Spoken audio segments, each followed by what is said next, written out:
Amado Deus e Pai, bendito é o teu nome, obrigado por esta noite, pelo dia, amanhã que se levantou e a tua misericórdia se renovou em nossas vidas, pelo ar que enche os nossos pulmões, pela oportunidade de viver um novo dia na tua presença, de experimentar o renovo que o Senhor tem para cada um de nós. Tu és bendito, nós te adoramos, te bendizemos e pedimos que o teu Santo Espírito esteja conosco enquanto nos debruçamos sobre as Escrituras e queremos ouvir a tua palavra, viva e eficaz, mais penetrante do que uma espada de 2 gumes, que vai lá na divisão de medula e ossos, que vai onde precisamos, Senhor, lançar da tua luz para que haja redenção, remissão dos pecados e restauração para a glória do teu nome. Faz assim mais uma vez em nosso meio, esse é o nosso clamor, a nossa oração e a nossa adoração ao teu nome, Pai. Em nome de Jesus oramos. Amém. Queridos, vamos continuar nosso estudo no livro do Êxodo. E hoje vamos avançar um pouco mais no capítulo 21, quando começa o Código da Aliança, como a pastora Adriana falou no domingo passado. Antes, eu quero pedir ajuda aí dos meus queridos. Você recebeu no grupo da comunicação uma imagem? Nós estamos participando, eu digo nós, eu, Rodrigo, Camila, Sheila, nessa edição do Perspectivas. E ontem nós tivemos, sempre a cada aula, a gente volta para um resumo geral, e é o que eu queria fazer aqui com os irmãos, porque quando a gente fala de estudar a lei, a gente tem que se lembrar do que a gente está falando aqui. Né? Eu, enquanto preparava a aula, me senti de volta na faculdade de Direito, e eu falei assim, Senhor, mas por que isso? Antes disso, eu lembrei a razão de estarmos aqui com esse texto aberto. Então, assim que o Noah conseguir jogar na tela, só um esqueminha para que a gente possa visualizar e nos lembrarmos. Onde começa a nossa história do Êxodo? Lá no Gênesis. O Êxodo ganha esse nome porque é a saída do povo de Deus da escravidão no Egito. Que povo?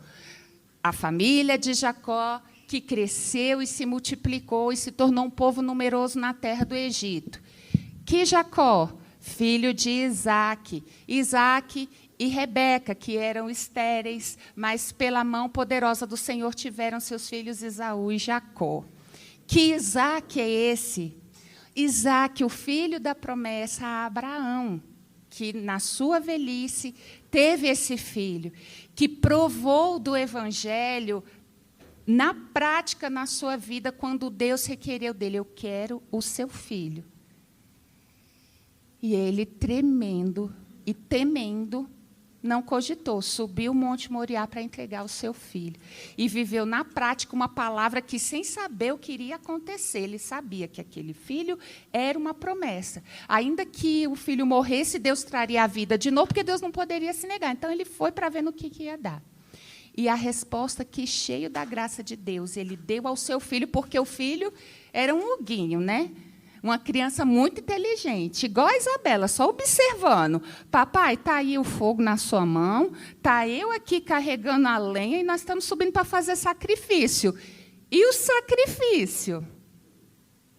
E Abraão diz para ele, filho, Deus proverá para si o cordeiro.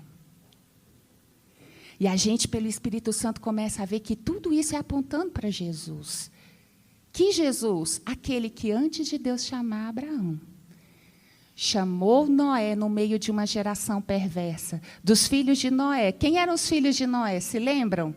Sem, Cã e Jafé. De Sem, os semitas, veio Abraão. Então, a gente vai voltando. E por que Noé? Por que uma geração corrupta? Porque o homem tinha pecado, saiu da presença de Deus.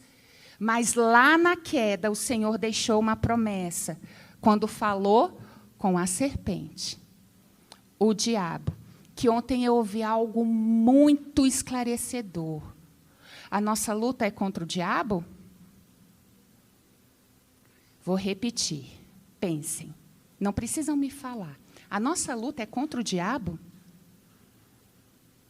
A nossa luta é contra o pecado. Foi o pecado que tornou Lúcifer em Satanás, o diabo. E com o pecado a gente não lida. A gente não brinca com o pecado. A gente foge. A gente se ampara em Deus.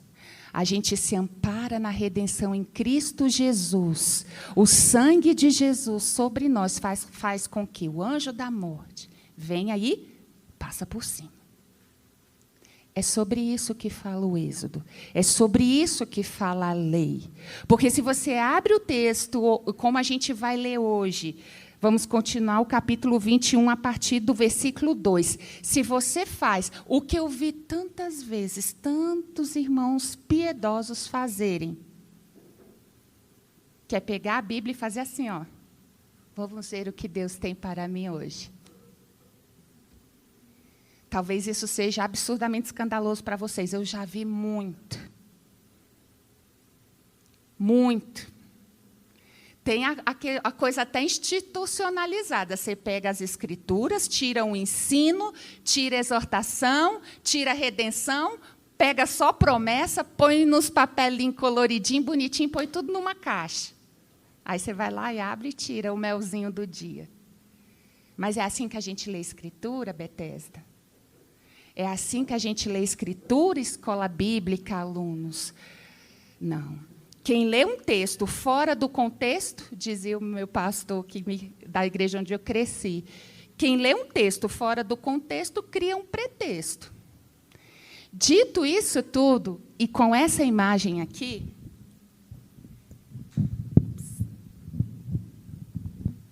vocês conseguem visualizar aquilo que eu estava falando aqui nessa linha do tempo? Vamos lá? Olha aqui, isso que a gente acabou de rememorar. O reino, a vontade de Deus, ela está plena em toda a história. E desde aqui, na criação, quando houve a queda, o plano do Senhor é de resgate da humanidade e trazer todos de volta para o, entre aspas, jardim, que é a presença do Senhor, que é a intimidade. Como poeticamente Moisés descreve no Gênesis, na viração do dia. Era Adão que pegava uma carona e subia para se encontrar com Deus? Não. Era o próprio Deus e Pai que vinha ao encontro dele no jardim. E com a queda, vem o plano de Deus para a redenção e nos trazer de volta. Aquilo que eu falei, ó, passamos por Noé, Abraão, Isaque e Jacó, o povo desce ao Egito, depois de 400 anos vivendo lá, sendo escravizados, Deus levanta Moisés para tirá-los de lá. Todos viram um vídeo que eu mandei no grupo da igreja sobre o Êxodo? Quem viu, levanta a mão. Vejam. Quem não viu, está lá no grupo nessa semana. É muito, muito bom, porque dá um resumo de uma maneira visual do que a gente está fazendo aqui todas as manhãs na escola bíblica. Né? E aí a gente chega no Êxodo e na lei. Se você for ler, como eu brinquei, abre, cai aí, em pleno Êxodo 21, sem conhecer a história da vontade de Deus, do plano de redenção da humanidade, não vai fazer o menor sentido na sua cabeça. Ao contrário, às vezes você não vai falar, mas irmãos muito sinceros já chegaram para mim com uma angústia de ler o que a gente vai ler aqui hoje, em outros textos do Código da Aliança. Porque com a nossa cabeça hoje, de 2025, vivendo a nossa vida para nós mesmos, dizendo que a gente é de Jesus, e, na verdade, a gente vive para os desejos do nosso coração, ressalva, enganoso coração, que a palavra nos ensina, você vai abrir isso aqui e não vai fazer sentido nenhum. Mas, pela misericórdia do Senhor, nós vamos ler aqui e vamos continuar o nosso passeio sobre o texto. Eu vou retomar de onde a pastora Adri parou na aula passada. Vamos ler a partir do versículo 12. Eu pediria... Todos encontraram? Para que a gente acompanhe juntinho?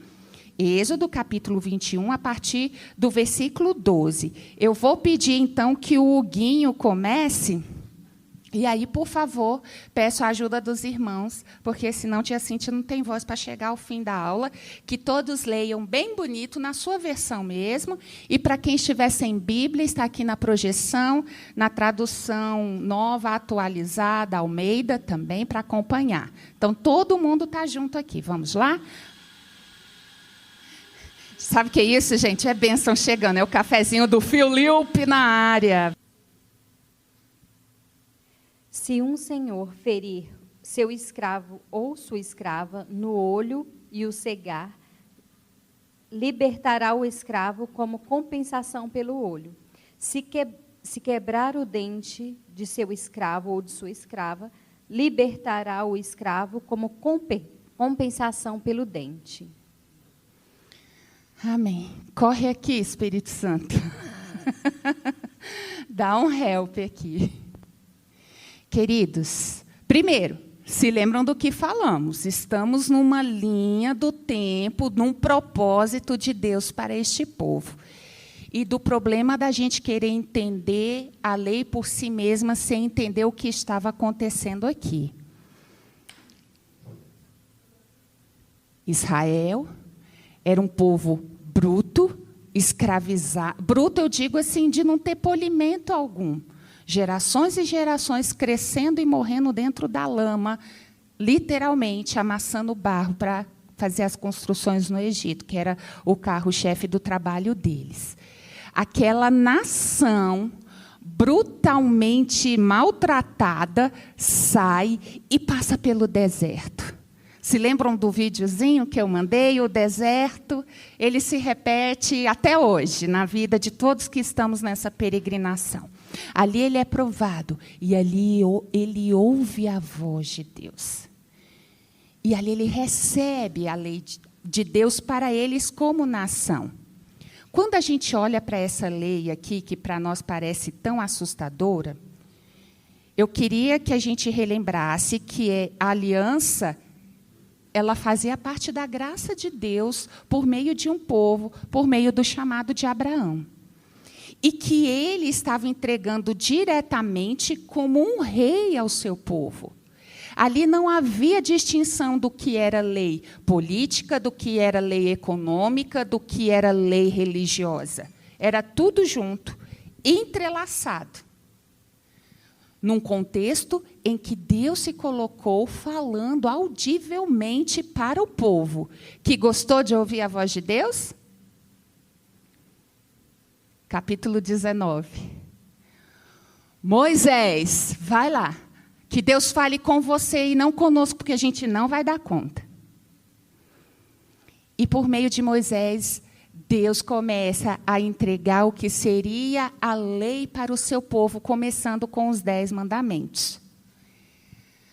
A gente está lendo agora, lemos com Gustavo, com a Adriana, e chegamos hoje em desdobramentos dos princípios que já foram ditos nos 10 mandamentos. A saber, não terás outros deuses diante de mim, não façam imagem de escultura, guardem o dia do descanso, não mate, não roube, não cobice. Todos esses 10 mandamentos, eles permearão o desdobramento dessa lei quando Deus começa a dar os detalhes.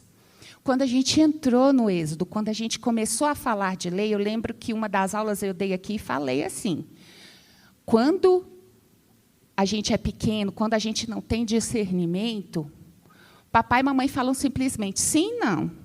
E pronto, é para proteger. Aí, às vezes a gente até fala, olha, você vai papar agora porque está gostoso. Aí a criança vai crescendo, come, filho, está na hora, você precisa comer. Conforme vai crescendo, tendo mais habilidade, você fala, como eu falo para os adolescentes lá de casa, a comida está pronta, está na geladeira, é só você desempenhar, contém ironia, o grande trabalho de fazer o seu prato, colocar no micro-ondas e esquentar. E depois, partiu. Você é um adulto. Você pode sair... Você vai para os lugares onde você quer, você pode pagar boleto, você pode fazer sua comida. Faz sentido, igreja? Ok. É isso a lei. O povo está aprendendo a ser povo. E aí vem essa lei, que às vezes a gente pode olhar e achar que é absurdo. Graças a Deus, Jesus veio e lançou isso tudo no vácuo. Sinto informar, daqui a pouquinho a gente vai ler o que Jesus falou de tudo isso aqui. Não está nem no meu esboço, mas eu me lembro do Senhor falando: errais por não conhecerem as Escrituras e nem o poder de Deus, que é uma vida no Espírito Santo.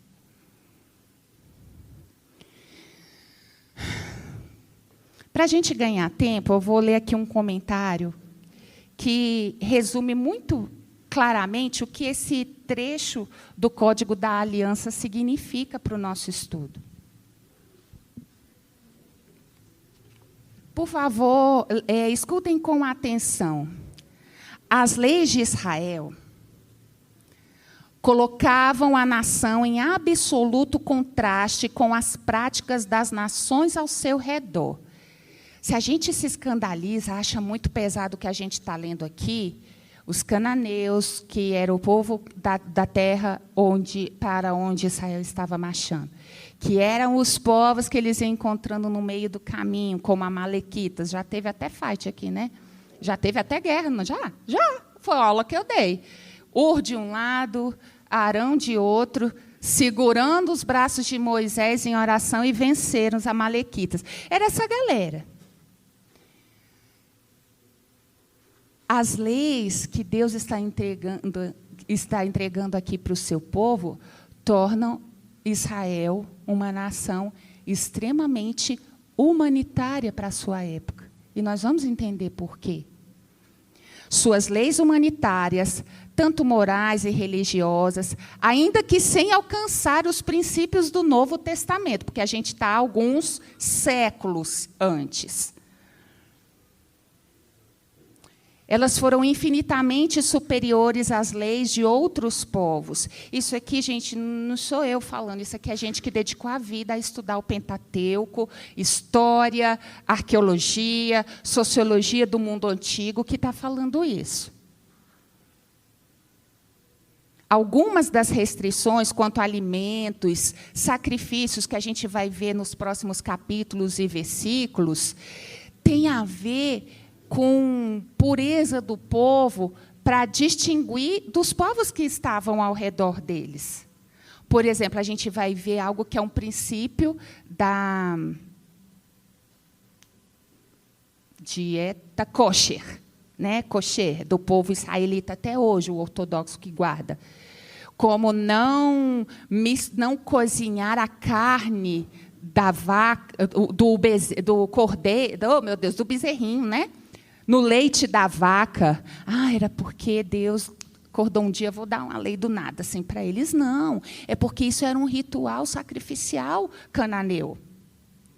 E aí a gente não sabe de nada disso, fica, para que isso? O guia sai. Sabe mulheres? Ok? Ciclo, fluxo, ok? Entendemos? A gente vai ver lá mais na frente. Não toque em mulher. Betesda, olha para mim. Um monte de homem bruto, saído de uma vida de escravidão, de violência. A mulher era sim, senhor, o tempo inteiro. Não existe mais. Você acha que na cabeça vai ter, a minha esposa não está num bom dia. A minha esposa precisa de um sosseguinho nessa semana. A minha esposa não está em condição de atender todas as minhas vontades e desejos nesses próximos dias. Vem o meu Senhor, Rosas, e fala assim, não toque. Deixa ela. Como fazer a Debinha pequena. Deixa eu quieta. Você começa a ver essas letras pingando o amor de Deus em cada detalhe. É por isso que a gente ama as Escrituras e busca. Espírito Santo, me ajuda, fala comigo. E o Senhor diz que ao coração quebrantado e contrito, Ele não despreza. Não tem ninguém que querendo ouvir Deus por meio dessa escritura, saia perdido. Porque Ele zela pela sua palavra. Dito isso, vamos entrar em alguns detalhes que esse texto traz para nós. Continuando aqui a reflexão do autor. Destacam-se algumas características distintivas do Código Hebreu para os códigos das nações contemporâneas. Todo código se baseia na autoridade de Deus e não na de um rei. Não há divisão entre lei civil e religiosa. As leis morais, legais e religiosas são entretecidas, alinhavadas, inseparáveis. Isso demonstra que Deus se interessa por, atenção, todos os aspectos da nossa vida. Às vezes, com a boca, a gente fala isso, mas, na prática, a gente não quer entregar todos. Para alguns, a dificuldade é o bolso converter. Antes fosse isso, problema maior. Tem setores da nossa vida que a gente, Deus, mas... Quando a gente fala assim, mais... Eu não gosto de usar essa frase com os meus filhos, principalmente com a Débora. Eu deixo ela falar, para ouvir, porque ela fala muito. Os meninos são mais calados, ela precisa pôr para fora. Então, assim, eu já me compadeci, que eu vejo que ela fica meio engasgada. Nem que ela ponha a besteira para fora e seja corrigida depois. Mas vocês já ouviram essa expressão. Mas, mãe, não tem mais. Né? Não tem mais. Não tem porém, todavia, contudo. Mas a gente tem essa ousadia. Não, Deus, o Senhor está mandando isso, mas fulano não merece. Não existe. Não existe. A gente precisa converter. Não só o bolso, não só esse coração nosso que é enganoso, essa nossa capacidade de julgamento. Quando a gente faz isso, a gente está querendo ser Deus. Tá? Fica aí, falando dos memes, né? Fica aí você dizendo que Satanás quis ser igual a Deus, o Lúcifer se tornou o capeta. Está aí você querendo ser Deus também. Quando você fala, Deus, a tua palavra, o Senhor me manda fazer isso, mas... Ai de nós. Ai de nós. Se não for a misericórdia e o imenso amor do Senhor. E o seu Espírito tendo liberdade para operar no nosso coração e converter o nosso coração realmente num coração de carne, não um coração duro. E a gente vai ver uma lei que traz proteção para os vulneráveis dentro dessa estrutura em que eles viviam. Quando se fala... de crimes capitais, a gente começa agora o Código da Lei, desenvolvendo o tema não matarás, né? E aí, a gente pensa, não, feriu um homem, matou, vai lá e mata quem matou. Isso tem um nome. Para quem estudou, para quem não estudou. Quem estudou, lembra desse nome, do nome dessa lei? Fala, Yuri. Ponto para o Yuri. Lei de Talião. Também conhecida como a lei de retaliação. O que é retalhar? É você corresponder a uma afronta. E a lei de Talião era essa, olho por olho, dente por dente, não só no meio de Israel, mas de todos os povos da antiguidade. E vem a lei do Senhor Deus para trazer um senso de proporção, para que não acontecessem os excessos. Pessoal que gosta, como eu, de ver um bom filme, uma boa série, alguma boa interpretação dos tempos antigos. Essa tua mulher, hein, Cris? Como é que é, meu irmão? Passava na faca. Cris, como foi bom você nascer nessa época, né? Meu colérico favorito. É na faca. É na espada. Era assim. Isso é lei de Talião? Não. O que o incircunciso fez? Mexeu com a mulher do outro. Mas aí ele vai lá e mata.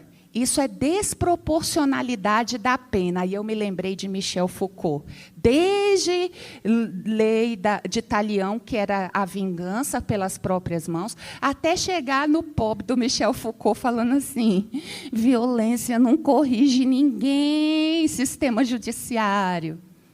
Cadê Fabinha? Cadê meus amigos do direito? Não existe isso. Dos Delitos e das Penas é um livro de Michel Foucault que, assim, você vai entender, né? Eu sou uma pessoa muito sensível, eu não gosto de ouvir algumas notícias, não vejo noticiário desde que meu primeiro filho nasceu, mas eu só tirava 10 em direito penal.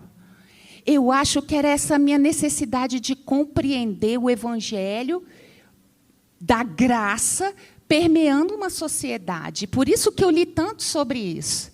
E aí eu tive surpresas deliciosas na continuidade do texto, e nós vamos chegar nela.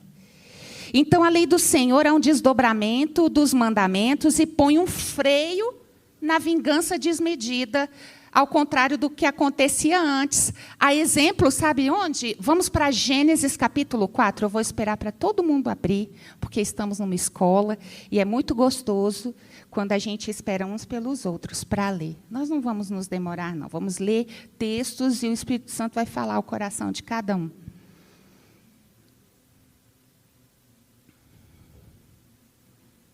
Gênesis capítulo 4. Quando eu falo para você que a gente está voltando no tempo, lá para Gênesis capítulo 4, está ainda no comecinho da história, né?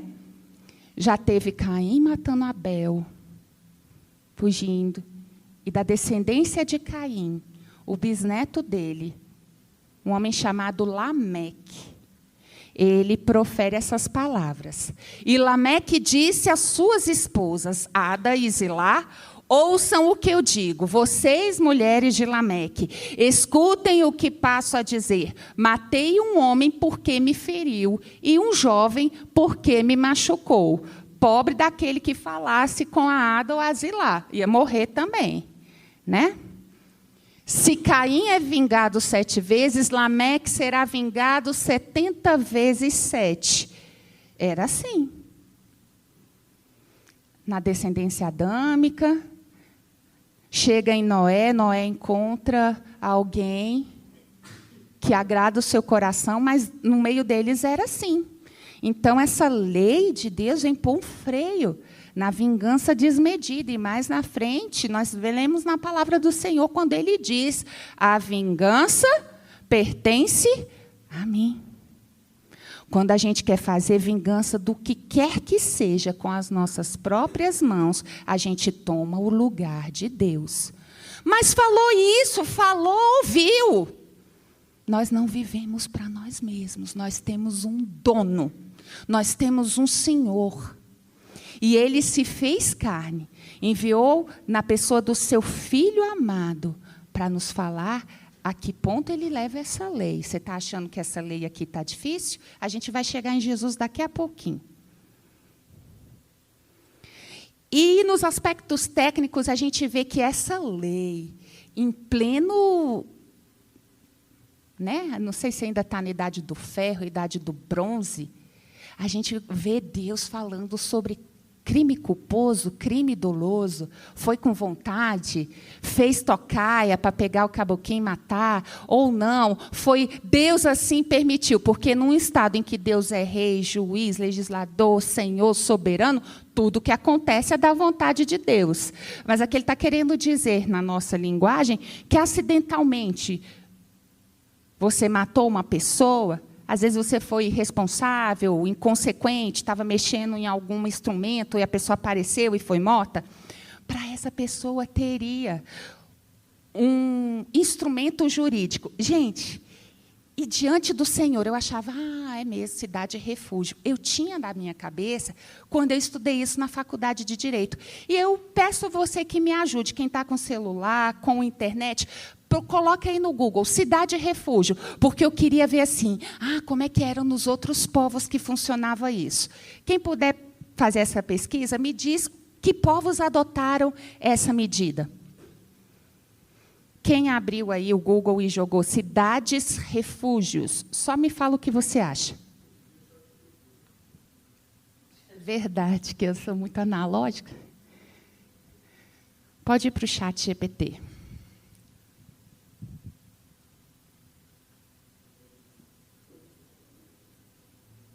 É bom que na escola bíblica a gente tem espaço para fazer esse tipo de coisa.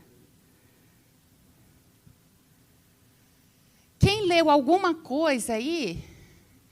Quais são as nações que adotavam esse tipo de instrumento jurídico?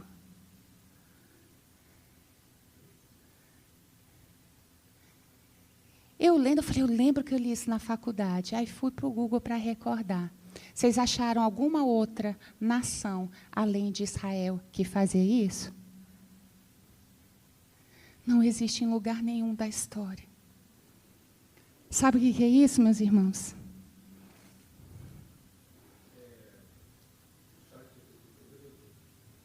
Por favor. Bom dia. O chat GPT nos traz a seguinte resposta. Além de Israel, que adotou 6, isso nós estamos falando 2000 anos antes, né, de Cristo, mais ou menos, enfim. Outras nações antigas também tinham conceitos parecidos de asilo ou refúgio, não exatamente iguais. No Império Grego e depois no Império Romano, alguns templos serviam de lugar de asilo. Agora eu pergunto para vocês, que são excelentes de história, porque estão aqui na Escola Bíblica Dominical, domingo após domingo. Império Grego e Romano apareceu um pouquinho depois? Põe tempo depois disso. E na Idade Média, igrejas também funcionavam. Pois assim. é. Na Idade Antiga templo, surgiram... Né? Cidade nunca. Nunca. Gente, eu parei aqui. Aqui meu coração derreteu de amor. Um instrumento... Olha aqui, prestem atenção comigo. Eu vou aqui ter as minhas anotações para a gente remir o tempo. Pode. Mas nenhuma outra nação organizou algo exatamente como o sistema das cidades de refúgio israelitas, com regras claras para julgamento e distinção entre assassinato culposo e doloso.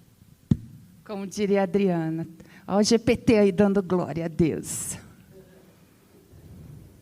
Queridos, Israel não tinha uma força policial organizada.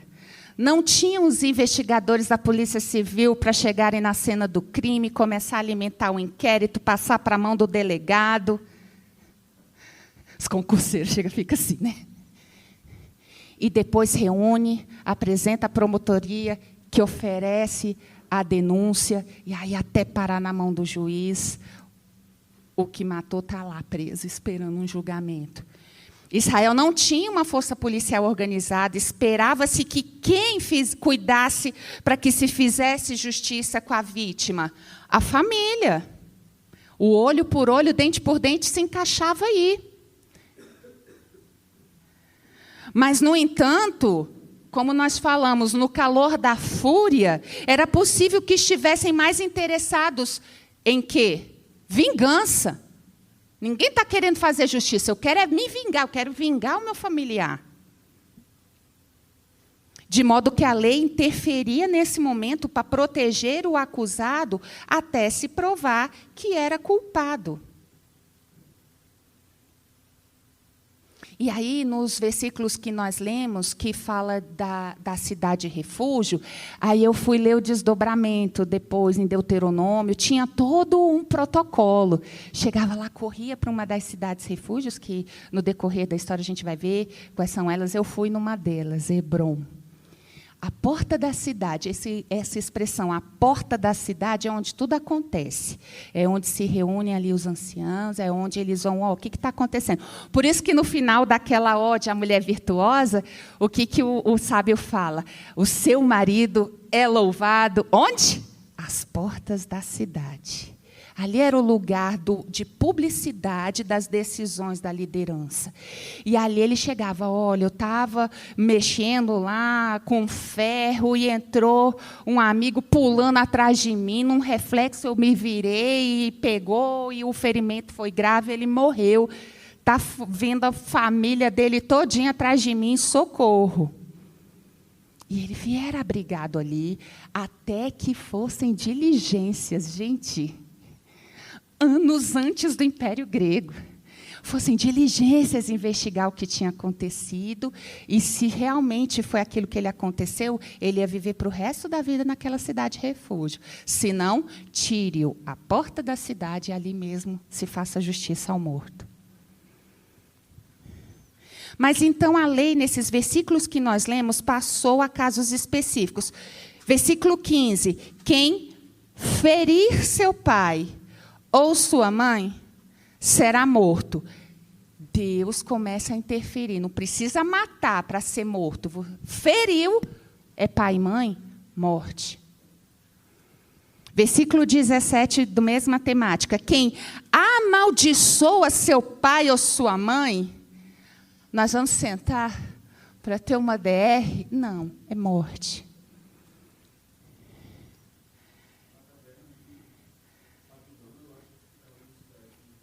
Funcionou para isso mesmo. Muito bem observado. O Cris nos traz a informação da época do rei, ainda em processo de assumir o trono, Davi, quando se refugiou, e junto com eles os párias da sociedade, na caverna de Adulão, um lugar de refúgio. Muito bem. Continuando aqui na lei, a questão de pai e mãe. Deuteronômio 21, dos versículos 18 a 21, e eu vou pedir para o Nuno jogar na tela, é chamada de lei do filho desobediente.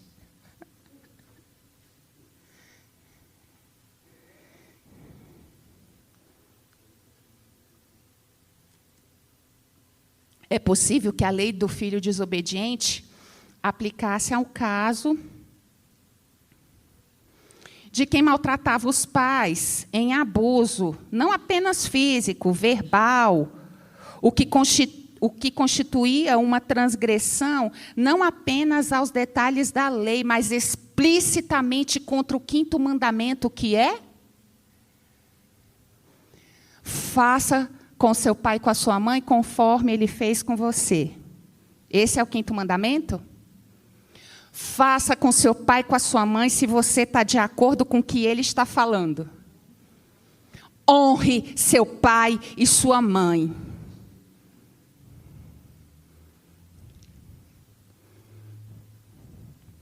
Se alguém tiver um filho teimoso e rebelde, que não obedece à voz de seu pai nem à voz de sua mãe, e mesmo quando o castigado não lhes dá ouvidos, isso acontecia só na época de Moisés. Continua, por favor, a tela, que eu não estou olhando aqui.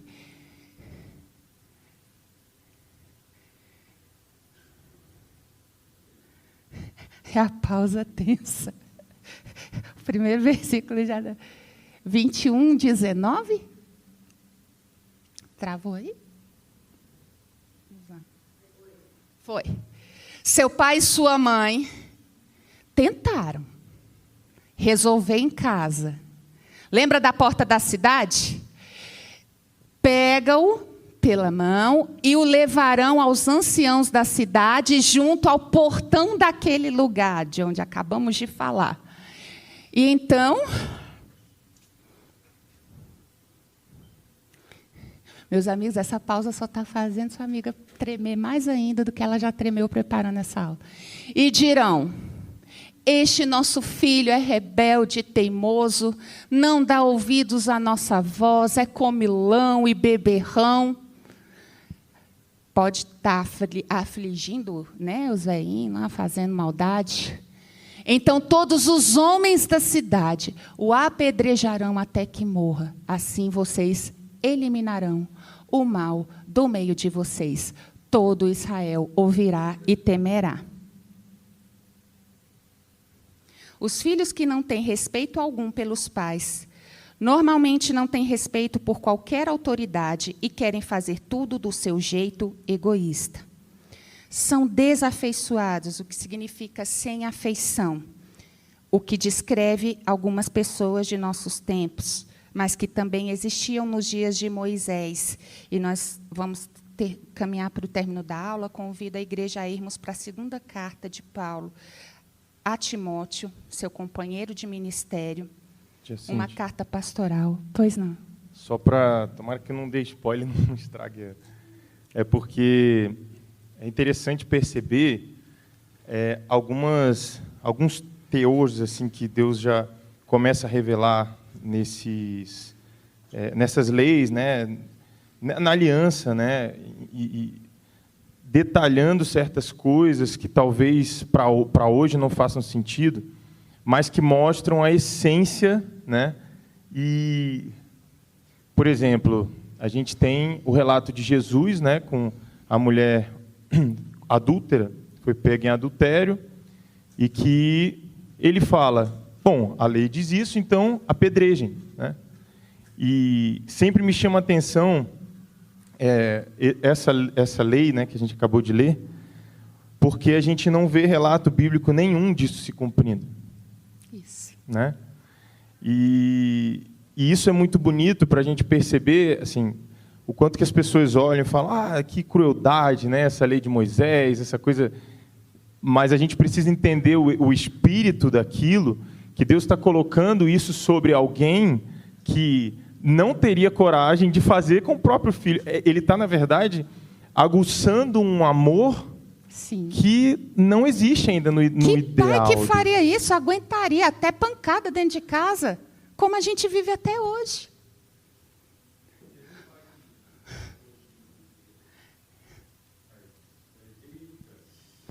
O filho que se fez maldito no nosso lugar.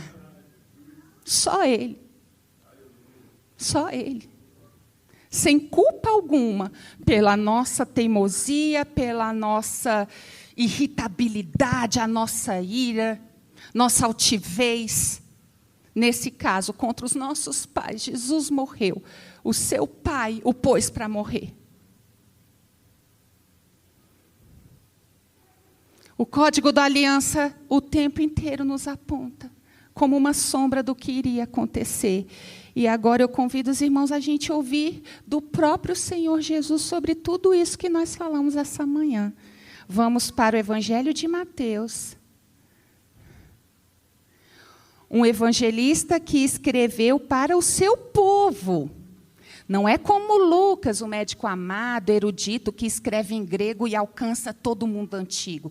Mateus está escrevendo para Israel quem foi Jesus e sua obra. Para gente que conhece a lei de Moisés. Então, eu convido você a abrir... Vamos passar em 3 textos de Mateus. Primeiro, a gente vai lá no capítulo 19, quem lembra? Já passamos por ele aqui nos nossos estudos, nos cultos de domingo. Chega lá aquele que fazia tudo. Era o crente limpinho, bonitinho, cheirosinho, roupa correta, todos os hábitos públicos conhecidos. Bom mestre, bem rolando lero, né? Precioso, amado mestre e Senhor, que farei? Que farei? Mestre, que farei de bom para alcançar a vida eterna? Versículo 17. Jesus respondeu, por que você me pergunta a respeito do que é bom? Bom, só existe um. Mas se você quer entrar na vida, porque você pode estar fazendo o que for, fingindo que está na vida e não está. Se você quer entrar na vida, faça o quê, igreja? Viva em amor, porque o amor, aí ele põe Jesus bem assim, um hippie, né? Vamos viver na época do amor, paz e amor. O que Jesus fala? É Jesus, não é o apóstolo Paulo, que é muito rígido, não é Moisés, é o amor encarnado, fala o quê? E ainda refresca a memória. Versículo 18. Jesus respondeu, não mate, não cometa adultério, não furte, não dê falso testemunho, honre o seu pai e a sua mãe e ame o seu próximo como você ama a si mesmo. De trás para frente, igreja, por isso que Jesus disse, amarás ao teu Deus de todo o teu coração, de todo o teu entendimento, de toda a tua força. Semelhantemente, amarás ao teu irmão como a si mesmo. Quem ama o irmão?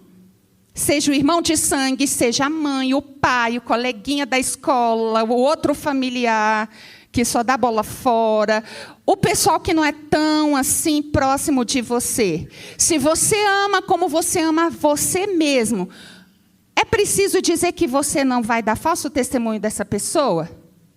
É preciso dizer que você vai honrar, no caso, o pai e mãe? É preciso dizer que você não vai cometer adultério, você não vai furtar, você não vai matar. Precisa dizer isso para quem vive a lei de Cristo, ame o outro como a você mesmo? Não. É por isso que o pastor Gustavo trouxe tão pontualmente esse ponto. A lei, o apóstolo Paulo já disse, é para quem vive no pecado, é quem não tem noção. Por isso que isso aqui não nos abala. Porque isso aqui está fora da nossa realidade. E já existia uma igreja piedosa, tá? No meio desse povo que recebeu a lei, eram aqueles que contemplavam, temiam ao Senhor e viviam piedosamente. Para eles, não tinha problema nenhum. Volte uns capítulos, vamos encerrar lendo em Mateus, capítulo 5. Jesus está naquele compilado que Mateus fez, que nós chamamos de o Sermão do Monte, o Sermão da Montanha, que foi o texto em que, nessa série de estudos, você pode acompanhar no nosso canal da igreja. Nós fomos dissecando verso por verso deste capítulo, porque isso aqui é uma lei de quem vive restaurado, redimido na presença do Senhor, que não brinca de ser discípulo. E aqui neste capítulo 5, eu queria ler sobre a lei de talião, que nós falamos aqui. Vamos lá para o versículo 38. Jesus falando, vocês ouviram o que foi dito, olho por olho, dente por dente. Eu, porém, lhes digo. Aí tem gente que para aqui e fala, não vale mais nada. Porque Jesus está dizendo, eu, porém, lhes digo. Vamos continuar a leitura. Não resistam ao perverso. Se alguém lhe der um tapa na face direita, ofereça-lhe também a face esquerda. A gente até professa a fé em Jesus, dura é obedecer o que ele ensina. Se alguém quer processar você e tirar-lhe a sua túnica, deixe que ele leve não só a túnica, que leve também a capa. Se alguém obrigar você a andar 1 milha, vá com ele 2. Dê a quem lhe pede e não volte as costas ao que quer lhe pedir emprestado. E para terminar, vamos ao versículo 17 desse mesmo capítulo. Não pensem que vim revogar a lei ou os profetas. Não vim para revogar, mas para cumprir. Cumprir a lei, igreja, é tornar cheio, pleno, completo, cumprido. Porque em verdade lhes digo, até que o céu e a terra passem, nenhum i ou um tio jamais passará da lei, até que tudo se cumpra. Aquele, pois, que desrespeitaram destes mandamentos, ainda que dos menores, e ensinar, e eu peço misericórdia ao Senhor, porque não é fácil.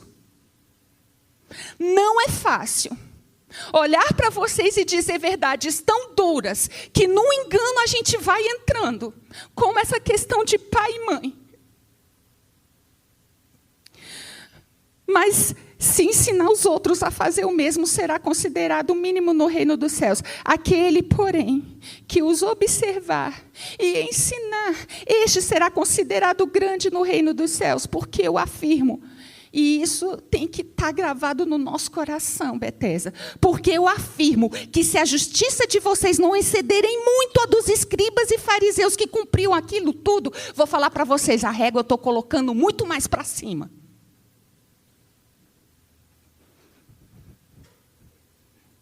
A régua está alta. E nós, num engano, ontem eu ouvi, Satanás não está interessado em fechar igreja alguma. Quer a igreja cheia, lotada, deu falando assim, alecrim, alecrim dourado, amado do Pai, último biscoito do pacote, você nasceu para reinar, você é amado, tudo que você faz é maravilhoso. Essa é a obra do inimigo das nossas almas. Mas o Senhor nos repete, versículo 20. Porque eu afirmo que se a justiça de vocês não excederem muito a dos escribas e fariseus, jamais entrarão no reino dos céus. Amém.